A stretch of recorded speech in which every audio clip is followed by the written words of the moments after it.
Before we start, just a quick reminder to hit that subscribe button. Only 2% are subscribed. At 1,000 subscribers, I'll be posting a special video. My brother pointed his fork at me like a warning.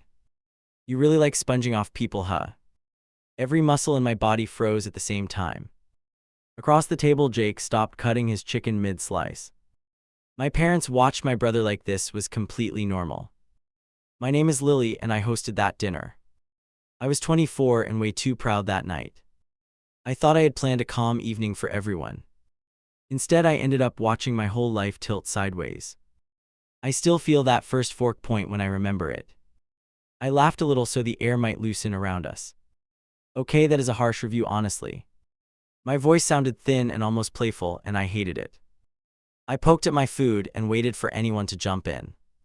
4 people stared at me like I had missed the punchline. It is not a joke, my brother said finally. He swung the fork toward the counter, then straight at Jake. You do nothing all day and somehow still need rescuing. The word rescuing hit harder than I will ever admit out loud. Heat rushed up my neck while he kept his eyes locked on me. Jake laid his knife down and leaned back in his chair. Where is this even coming from? His voice stayed low and almost curious, which was somehow worse. Curious meant he had decided to really listen now. That was the exact moment everything started to shift inside me. My mom lifted her glass with this little sigh between her teeth. Can we please not fight tonight? She smiled at Jake like she was hosting him instead of me. Your brother is under a lot of pressure right now. She said it like everyone at the table already knew the script. My dad cleared his throat once slow and heavy. Your mother is right about this, Lily. He tipped his chin toward my brother like that proved the point. Your brother is carrying a lot on his shoulders these days. He managed to say all that without looking at me once. Here is the part that still stings when I write it down. No one at that table asked why my brother felt pressured. They just treated it like a fact hanging in the air. You know that feeling when you are the one on trial for existing? It felt like I had been charged with something unnamed. I am not dead weight, I said sharper than I meant. My chair scraped the floor when I sat up too straight. I pay every bill on time in my own name. I cover my half every single month without missing anything. I do everything here that keeps this place running at all. My brother gave one short laugh that sounded ugly and cruel. Your half, that is a really cute idea. He pointed his finger at me instead of the fork this time. Jake is the only reason you even live in a place like this. He stabbed his chicken again like the food had insulted him too. Jake looked at me first, then at my brother again. I live here because I want to live with Lily. His tone stayed calm, which only made my brother bristle harder. And she handles the rent transfer every month, you already know that. Jake wiped his hands on his napkin and never broke eye contact. My mom let out this long breath like Jake had missed something obvious. No one is attacking Lily, she said with that soft voice. We just want her to understand your situation, Michael. She turned toward me with that patient face she always uses on me. You know, your brother has always struggled more with basic stability. The word stability twisted in my stomach like a slow knife. Not because it was new, but because it felt rehearsed. The instant I heard it, I understood my assigned role again. I was supposed to be flexible and helpful and endlessly understanding. I was the one who bent so he never needed to move. Jake watched me instead of my parents now, and I felt it. You okay over there right now, Lily? He asked so quietly that I almost pretended not to hear him. My throat went tight like any answer might crack something open. Yeah, I'm totally fine right now, I answered too fast. My brother rolled his eyes so hard his whole head moved. She is fine, she always says she is fine. He grabbed his beer and took one long swallow without blinking. Then he slammed it down so hard the table rattled. Meanwhile, I am out there dealing with real problems every single day. This is the moment I wish I had ended dinner. I could have stood up and told everyone to leave. I could have taken Jake to our room and locked the door. Instead, I stayed in my chair and tried to smooth things over. I chose peace again and watched it become ammunition against me. I invited you because I wanted one decent night together. The words came out small but clear like a practiced line. I did not bring you here to watch me get torn apart. My fork trembled in my hand and tapped hard against the plate. My mom flinched at the sound like that was the actual issue. "You are being dramatic," my mom said in that soothing tone. She reached for my hand and stopped when Jake glanced at her. "We really do love you, honey." Her eyes slid right toward my brother. On the word love. "We are just worried about him right now more than anything." Jake brushed his thumb over my knuckles under the table very gently. I remember that tiny movement more sharply than any sentence spoken that night. "Maybe we should talk about specific concerns instead of vague complaints," he said. He sounded like he was at work and carefully running a meeting. My brother snorted and muttered something about therapy talk and fake problems. "Specific concern, that is your fancy phrase tonight," my brother said. "Specific concern is that she leans on everyone around her constantly." He jabbed his finger at my chest like he wanted to leave a mark. "She plays at being independent, but she would sink without help."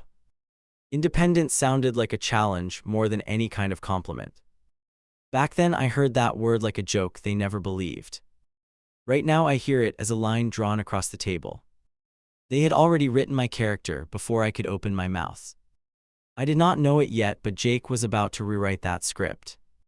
That dinner was the last time my family walked over me without consequence. The call came while I was rinsing dishes from that dinner.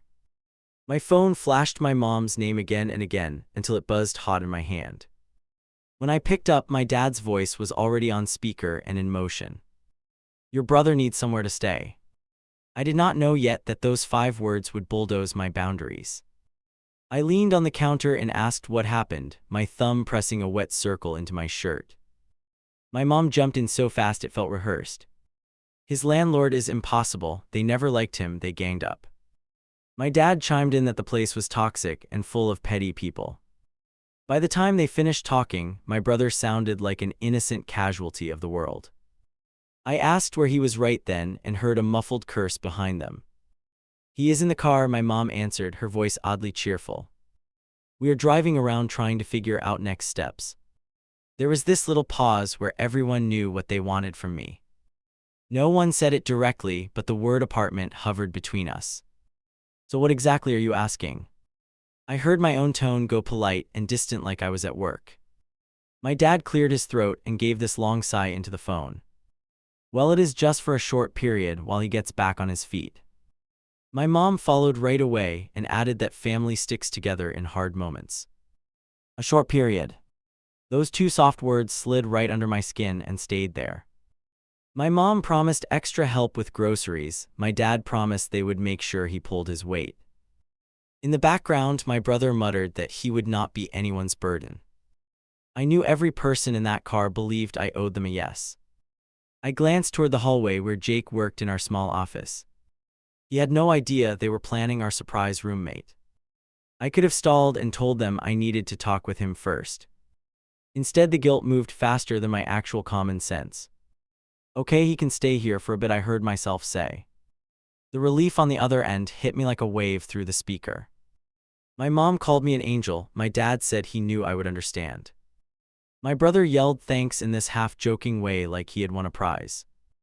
They started talking logistics before I could rethink anything at all. "Friday night works great, we will bring him and his stuff then." After I hung up, my hand shook so hard I nearly dropped the phone. I dried it on a towel and tried to slow my breathing. Part of me felt proud for helping, the other part wanted to bolt from my own home. I already knew which part my parents would approve of and which part they would call selfish. That was the first tiny crack between what I wanted and what I did.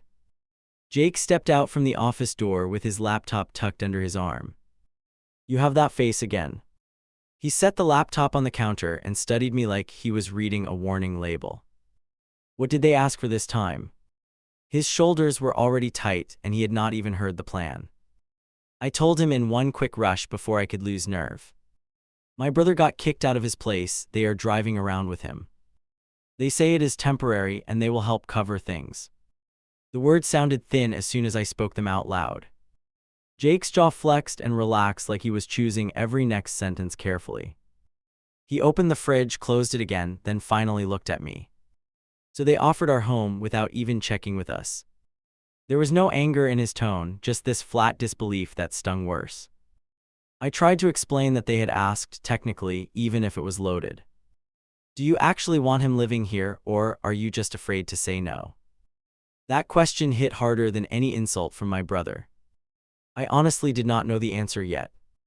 I wanted to help and I wanted peace, and both felt tangled together. Also, I still heard my parents' voices telling me what a good daughter does. Fear of disappointing them sat right behind every word coming out of my mouth. I think he will crash here for a little while and then move on. It came out shaky but firm enough that I almost believed it. We will set ground rules, I added, grasping for structure like a life raft. Jake rubbed his forehead and nodded slowly like he was already calculating fallout. If we do this, we put everything in writing and we enforce it. The word enforce made my stomach twist because that was never how my family worked.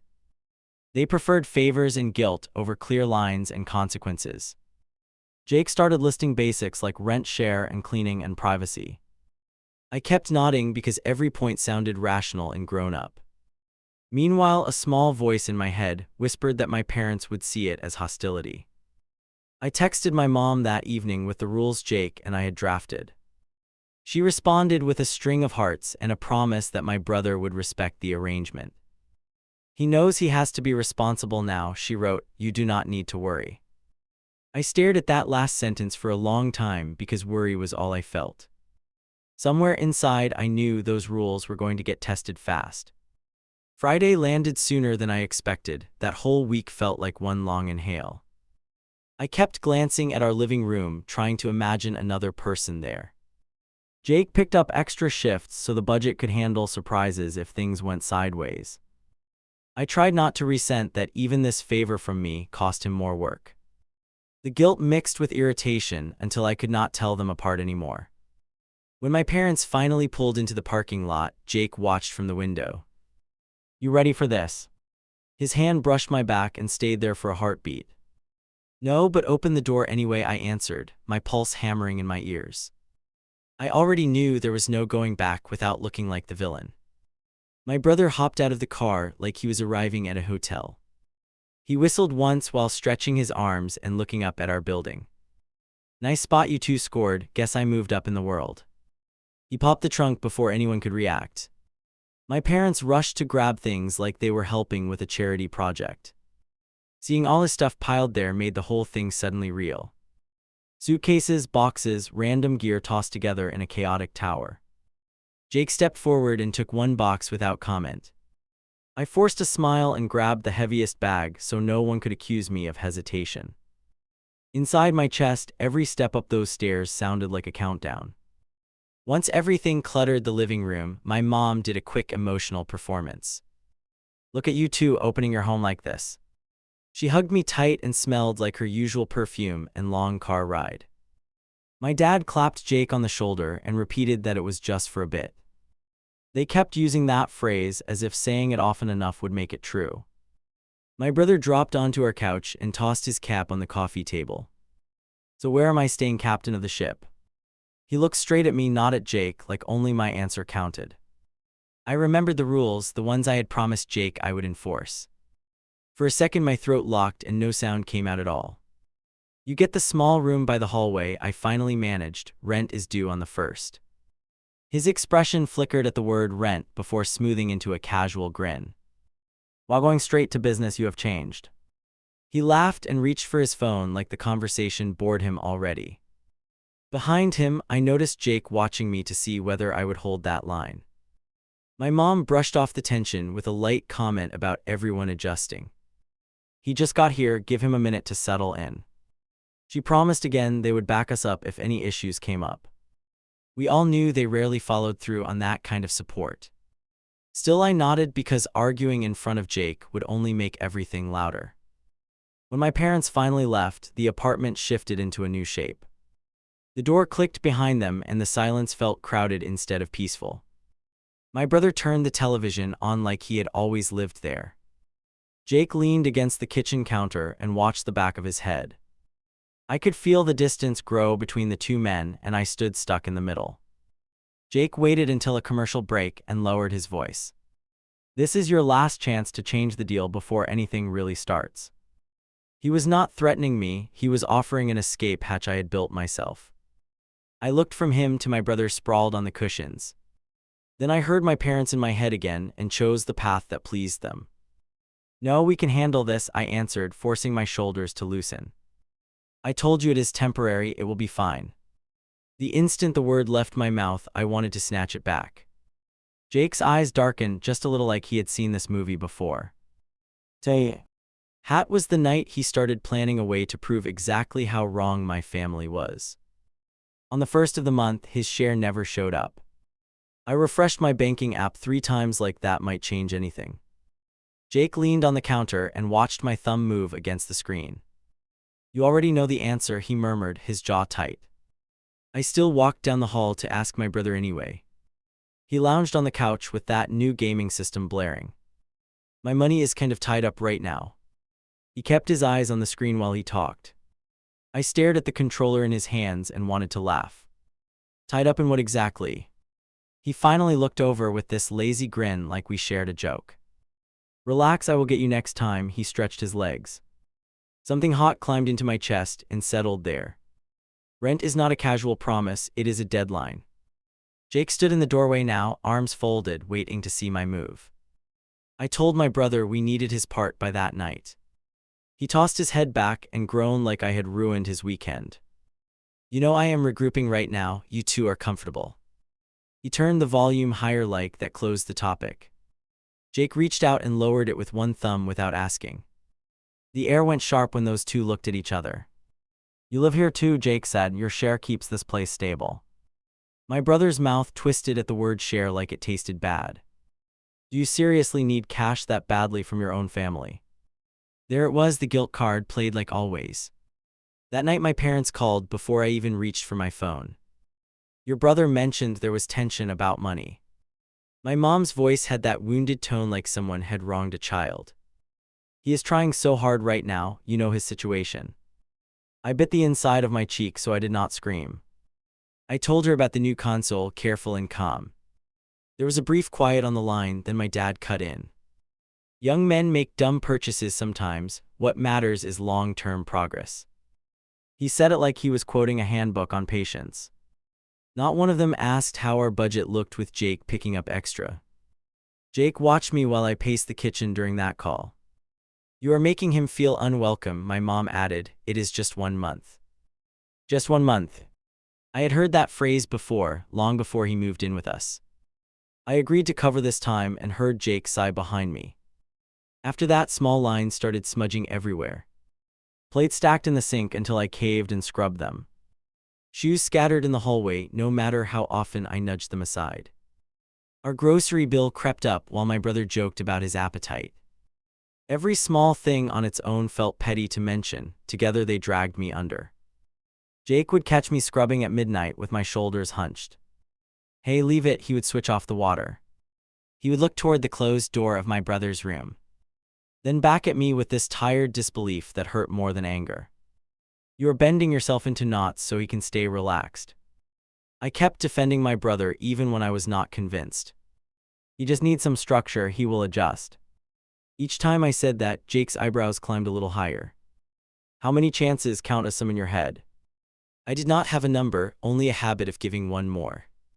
One afternoon I came home early and caught my brother on a call. He paced the living room bragging about how sweet his current setup was. Free rent for now, my sister's guy covers most of it. He laughed and kicked his feet onto the table. My heart dropped right into my stomach when I heard that. He froze when he noticed me, then smirked like I was overreacting. You know how guys talk, I was just messing around.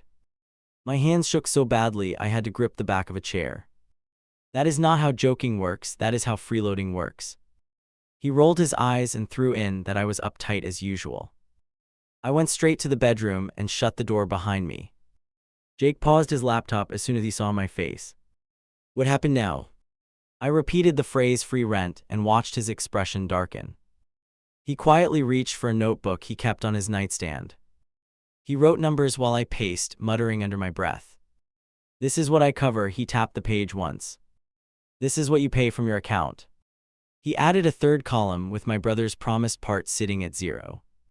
Seeing it written hit me much harder than any comment at dinner. I wanted to rip the paper up, pretend I never saw it. Instead, I sank onto the bed and stared at the totals. I realized my brother was not just messy, he was comfortable with us absorbing his life. My parents had trained all of us into that pattern for years. Back then, I still believed love meant tolerating more than felt fair. The tension finally boiled over one weekend morning. I walked into the kitchen and found empty containers and crumbs everywhere. Our weekly groceries had vanished overnight, every snack and quick meal gone. My brother lounged in his chair with a video playing on his phone. You planning to restock today, or how does this arrangement work? Jake stepped in behind me and looked at the mess without speaking. My pulse roared in my ears while I opened the fridge. The only things left were condiments and a half bottle of juice. You did not leave anything for us, I managed, my voice shaking. My brother shrugged and said there would be more next time we shopped. That flipped something I had been holding down for weeks. No, next time you put cash in my hand before we leave. His eyebrows shot up like I had slapped him. Wow, you really turned into a landlord, he laughed without humor. You sound just like those people who tossed me out. We argued straight through Jake's silence. My brother accused me of loving money more than blood. I snapped back that I loved food and electricity and sleep. He lobbed insult after insult about my character and independence. At some point he threw in that Jake had clearly brainwashed me. That last part hurt in a strange new way. Not because I believed him, but because it showed the pattern. Anytime I drew a line, someone else had to be blamed. In my family's story, I was never simply allowed to grow a spine. It was always some outside influence corrupting their easygoing girl. Later that day, my mom rang while I folded laundry. Your brother is really upset, she opened with that as if it were my fault. He says you threatened him over breakfast. I actually laughed, an ugly short sound I did not recognize. I repeated what happened and added the part about the empty shelves. There was a long pause where I hoped she might get it. Then she launched into the usual script about compassion and rough patches. He is going through a transition, you are stable, you should be kind. Every sentence put another brick on my chest. By the end of the call, she was crying about losing closeness with me. I ended that conversation feeling like I had mugged someone instead of buying groceries. Jake took the phone from my hand and placed it on the table. You know this is not normal, right? His voice was soft, which somehow made the truth land harder. I stared at the floor because looking at him meant admitting he was right. Over the next weeks, he started collecting proof without making a big show. He kept receipts for the bills and food and everything else. He saved texts where my brother admitted blowing money on random stuff. He recorded a voicemail where my brother joked about milking the situation. Back then I thought he was being obsessive, now I know he was preparing. One night I walked into the living room and heard my name. My brother was on the phone again, this time with our dad. She's on my case nonstop, can you talk to her? He claimed we were making his life impossible with all these terms. When he hung up, his eyes flicked toward me like he enjoyed the show. Not even 10 minutes later, my dad called. You are being harsh, came the first sentence. He needs family, not a drill sergeant. I felt my face burn even though he could not see me. Do you even want him there, he asked, or are you trying to push him out? I realized they would always measure my actions against some invisible daughter manual. After that call, I sat on the floor by the bed. Jake closed his laptop and joined me without asking any questions. You ready to stop playing their game? His hand rested on my shoulder, steady and warm. For the first time, I did not answer right away. I thought about the rent chart, the empty fridge, the phone calls. I thought about the dinner where my family watched my brother tear me down. I thought about all the times I had chosen harmony and got blamed anyway. Finally, I looked up and nodded once because words felt dangerous. Okay, I whispered, what are you planning? He smiled, not happy, more like relieved that I had finally cracked. They think you exaggerate, he said. They think he is just unlucky. We are going to let them watch what actually happens. His voice stayed calm, but there was steel under it. That was the moment this stopped being a slow leak and turned into a fuse. Jake tapped his phone and turned the screen toward me. The group text sat there already typed out. Dinner at our place Saturday. Want to celebrate Lily's promotion. My parents' names and my brother's name glowed in one row. My throat tightened because I knew that message was bait. You sure about this?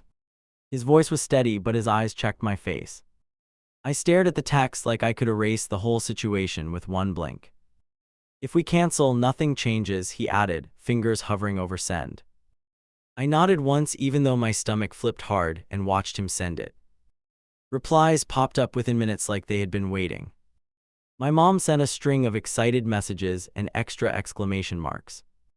My dad added that he was pro. D of how far I had come. My brother wrote that he would show up if work did not drag him down. That last part made Jake raise an eyebrow, but he let it slide. For the next few days, the house felt like a countdown. Jake worked late, then stayed up building his little folder of evidence. He printed lists, highlighted transfers, organized texts on his laptop. Every time I walked past, he would angle the screen away a bit. Not to hide it from me, but to keep me from backing out. One night I stood by the bed and watched him line up pages. "You're really going all in on this?" He sat back, stretched his hands, and studied my face in silence. "They think you exaggerate, remember," he said finally. "I am done letting them pretend." I heard my own breath shake on that last word and hated how fragile I sounded. I kept imagining how the dinner could explode in our faces. My mom crying, my dad getting cold, my brother storming out. Part of me wanted that, which scared me because it felt petty. Another part just wanted witnesses who could no longer claim ignorance. Both parts lived in the same chest and pushed in different directions. Saturday afternoon, my brother gave us one more reminder of why this mattered. I walked into the kitchen and found wrappers everywhere again. He leaned on the counter, scrolling through his phone like he owned the place. "Hey, you guys grabbing more groceries today?" he asked, not looking up. The question landed like he had already decided the answer was yes. "You have cash for your portion this time." I kept my voice calm on purpose, that calm you use before you snap. He squinted at me like I had asked something offensive. "I will hand you something when I can," he waved it off. Jake stepped in, opened the fridge, and shut it hard enough to rattle something. Later, while my brother stayed glued to the screen, Jake cornered me in our room. "You see why tonight has to happen." He was not gloating, he looked tired down to the bone. "I know," I whispered, pressing my fingers into my temples. Knowing and not freezing are two different skills, and I was still learning. As the time got closer, the apartment started feeling smaller. I set the table, checked the oven, wiped my hands over and over. Jake slid the folder into a plain envelope and placed it by his chair. He laid his phone beside it, screen down, volume on high. He touched my shoulder once and left his hand there until my breathing slowed. The doorbell rang and every muscle in my back locked at once. My mom wrapped me in a hug the second I opened the door. My dad handed Jake a bottle and clapped him on the shoulder again. My brother brushed past me with a quick grin. "Hope this promotion means you are picking up the tab tonight." I wanted to shove him back out into the hallway. Instead, I smiled so hard my cheeks hurt. I watched my parents follow him inside like nothing had ever been wrong. Jake caught my eye from the dining area and gave the smallest nod. We were past the point of pretending this was just a celebration. Through dinner, my parents kept talking about my job and bright future. They asked Jake polite questions, asked my brother sympathetic questions. Every time I tried to answer, my brother cut in with some joke. He talked over me, talked for me, talked like the star of the night. I could feel the heat rising in my chest with every interruption. At one point, my brother lifted his glass toward Jake. "Thanks again for letting me crash here while I rebuild, man." He winked at my parents like we shared a cute secret. They smiled back at him, soft and warm, like he was overcoming huge odds. Nothing about that little toast mentioned who actually carried the weight. Jake chose that moment to shift the whole evening. "I'm glad you brought that up," he said, voice even. He reached for the envelope by his plate and flipped the flap open. My mom's smile faltered, my brother's eyes narrowed just a bit. My heart tried to climb straight out of my chest and run. Jake took a neat stack of pages from the envelope. He laid one in front of my dad, one in front of my mom. Another stayed between us, the numbers sharp and unforgiving. "These are the last 3 months of household expenses," he explained. Every column had a label, and my brother's line sat pretty much empty. My mom blinked down at the list as if it were in another language. "What is this?" she asked, fingertips resting on the totals. My dad leaned closer and traced a line down the page. Jake kept his gaze on them, not on my brother, not on me. "This is what it costs to keep a roof over our heads." My brother laughed once too loud for the room. "Why are we doing your accounting project at dinner?" He shoved his chair back a few inches and folded his arms. "You trying to embarrass me now or what?" That last word came out sharp and wobbly, like he already knew the answer. Jake finally turned toward him. "You stood here, talked about rebuilding our life, remember?" He nodded toward the sheet in front of my brother. "This is what you committed to when you moved in." He tapped the blank space where payments should have been. My parents both looked up at the same time. My mom rushed to fill the silence first. "I am sure he meant to pay," she started, "he just fell behind." Jake slid a second page across the table before she could continue.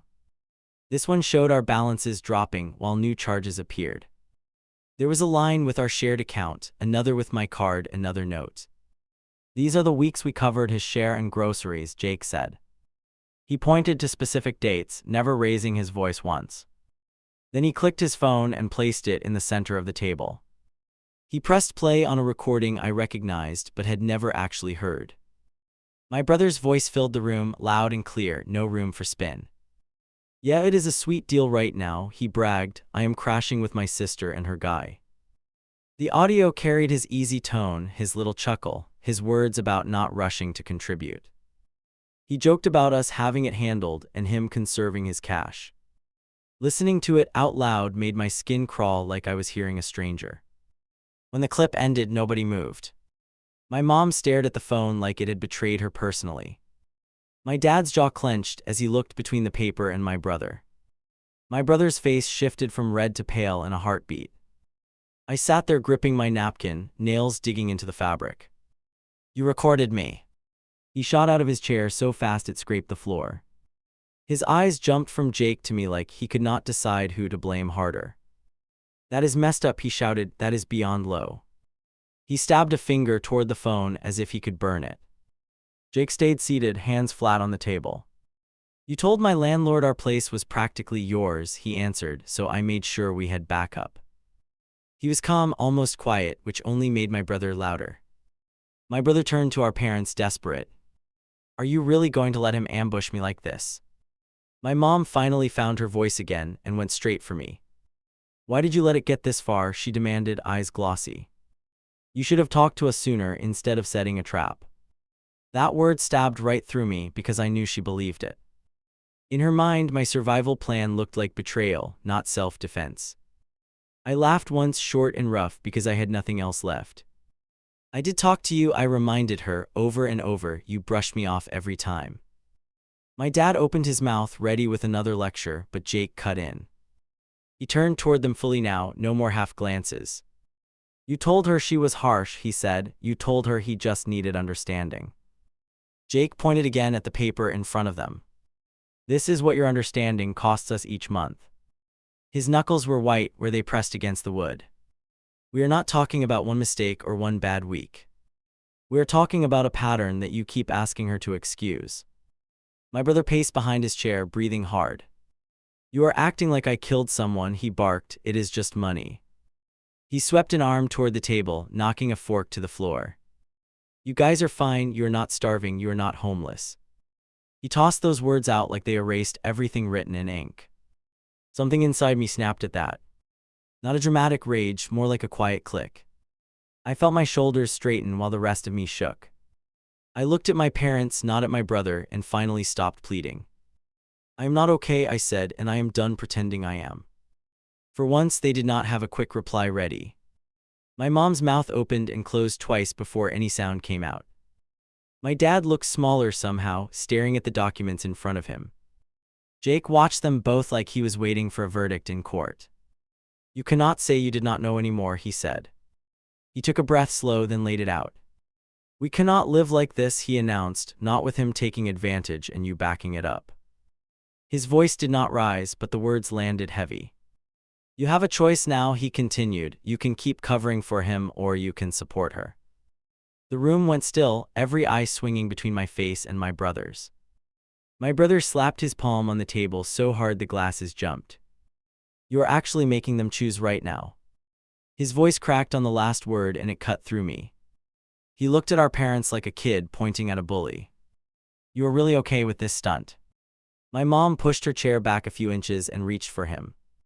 Nobody is choosing anything tonight, she insisted. We are just talking. Her hand trembled on his sleeve while she glared at Jake. This whole presentation feels extreme, she added. You caught him on a bad day. She said it like the papers and audio had popped out of thin air. My dad cleared his throat and folded the expense sheet in half. It is a L. Out of numbers to process all at once. He tapped the table twice like he needed a gavel.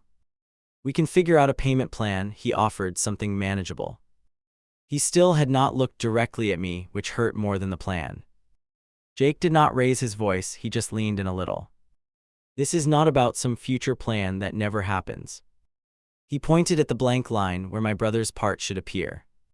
It is about her carrying everything right now while you call her dramatic. That word made my mom flinch like someone had slapped her. My brother scoffed and threw himself back in his chair. You all act like I'm draining you dry. He jerked his chin toward me with a bitter half-smile. She is fine, look at this place, look at her job. He spoke like my effort proved I did not deserve protection. I felt something inside me harden while they all talked around me. I pushed my chair back slowly so the legs scraped the floor. I am not fine, I said, my hands shaking under the table. Everyone finally turned and really looked at me like I had appeared from nowhere. I held their eyes because backing down here would kill something in me. I pointed at the copies stacked in front of them. This is what I live with every month, you saw it. I looked at my mom first because she always claimed to understand me. When I tell you I am drowning, you call it an overreaction. I am done begging you to believe what you just heard with your own ears. My mom's lips trembled, she reached toward me then stopped halfway. We never wanted you to feel alone in this. She glanced at my brother as she spoke and the message was clear. We thought you two would figure it out, she added like equals. She still refused to say the words your brother is taking advantage. Jake exhaled through his nose and sat back in his chair. We did figure it out, he said. We decided we cannot keep living like this. He slid another sheet from the envelope with firm hands. On it was a simple line, a date, a short sentence. Move out deadline 30 days from tonight, no extensions. My brother stared at the paper as if it might explode. You are evicting me. His voice went high and thin like it had when we were kids. He rounded on me before Jake could answer. You are really throwing me out over some grocery bills.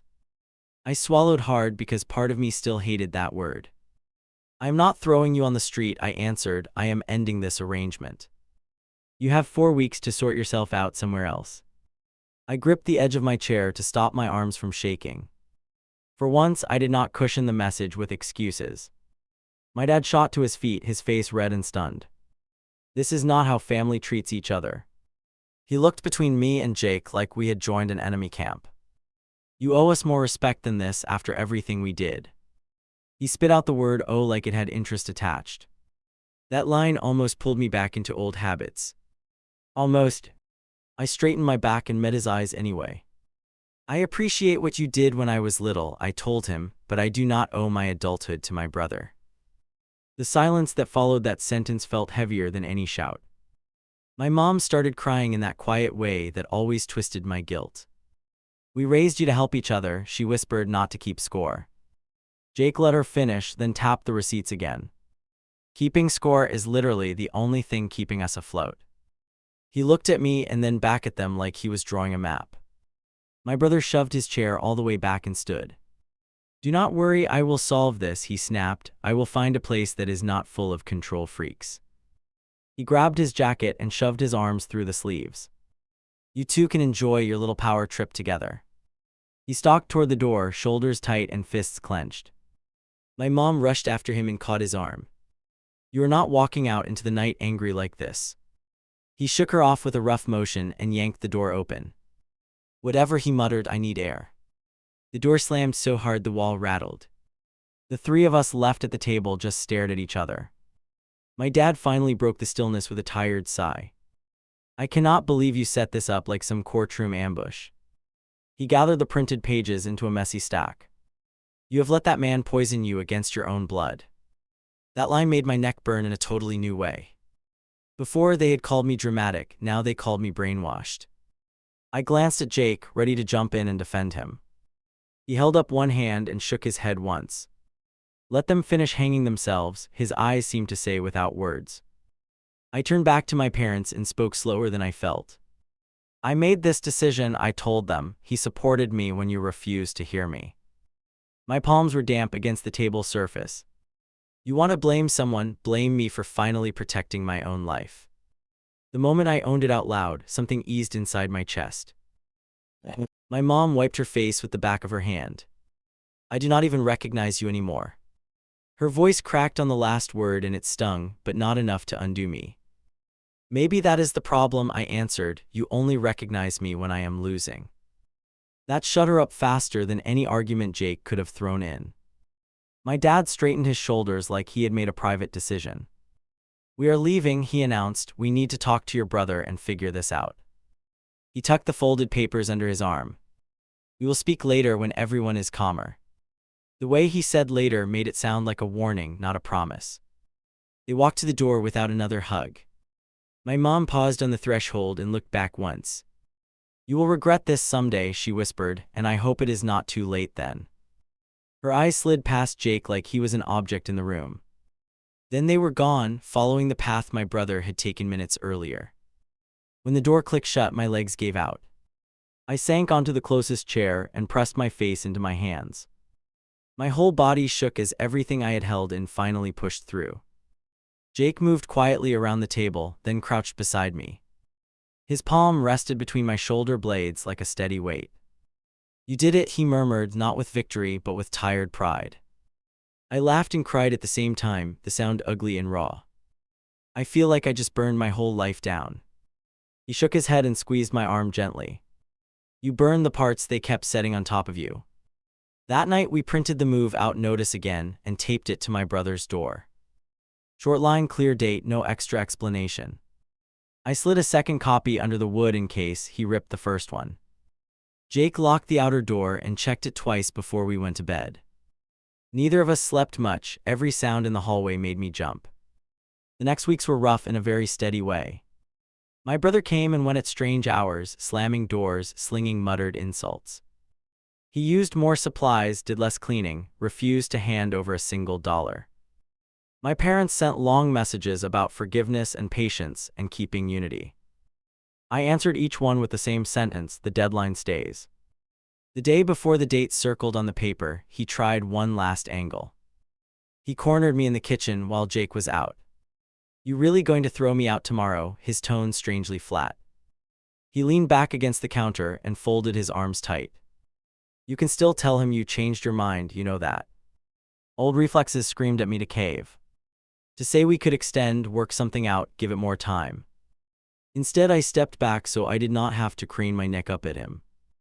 I am not changing it, I replied. You knew the day from the start. My hands were cold, but my words came out clear. He stared at me like he was trying to find the sister he remembered. Fine, he muttered, do not cry to me when he walks out on you next. He brushed past me and marched to his room. Drawers slammed, boxes thumped, music blasted. I stayed rooted in the kitchen, counting my heartbeats until the noise faded. The next afternoon, my parents arrived with their car half full. No group text this time, no cheerful messages. They moved quickly, loading boxes and bags without meeting my eyes. My brother barely spoke while he carried the last of his things. The quiet hurt more than if he had spit every insult he knew. When the trunk finally shut, my mom walked back over to me. We will give you space, she said, but I am not pretending I understand this. She bit her lip hard enough to leave a mark. I love you, but I cannot watch your brother struggle on his own. There it was in one neat line, the hierarchy I had lived under for years. I nodded because arguing on the curb would not change anything. I love you too, I answered, but I will not let him ruin my home. Her eyes filled again, then she turned away. My dad gave a short nod from the driver's seat and put the car in gear. They pulled away with my brother staring straight ahead in the back. When I walked back inside, the apartment felt strangely echoey. No extra shoes in the hall, no background noise from his room. Jake met me halfway, wiping his hands on a dish towel. "How bad was it?" he asked, searching my face. I told him the truth. It hurt, but it was clean. We spent that evening doing nothing dramatic. We cooked a simple meal, watched a show, left the dishes for later. At one point, I caught myself listening for my brother's door and heard nothing. The silence felt heavy and gentle at the same time. That was when it hit me that I had actually changed my life. I wish I could say everything with my family healed overnight. It did not. Some calls went unanswered for a while, some holidays were awkward and short. They still soften every story about my brother and stiffen around Jake. But nobody lives in our place without paying their way or respecting my limits. That dinner with the folder turned out to be the line in the sand. My parents still believe family should always stick together. The difference now is that I also believe family does not mean letting them walk over me. When I think about that first night with the pointed fork, I almost do not recognize that girl. This version of me would take the fork right out of his hand and slide him a bill.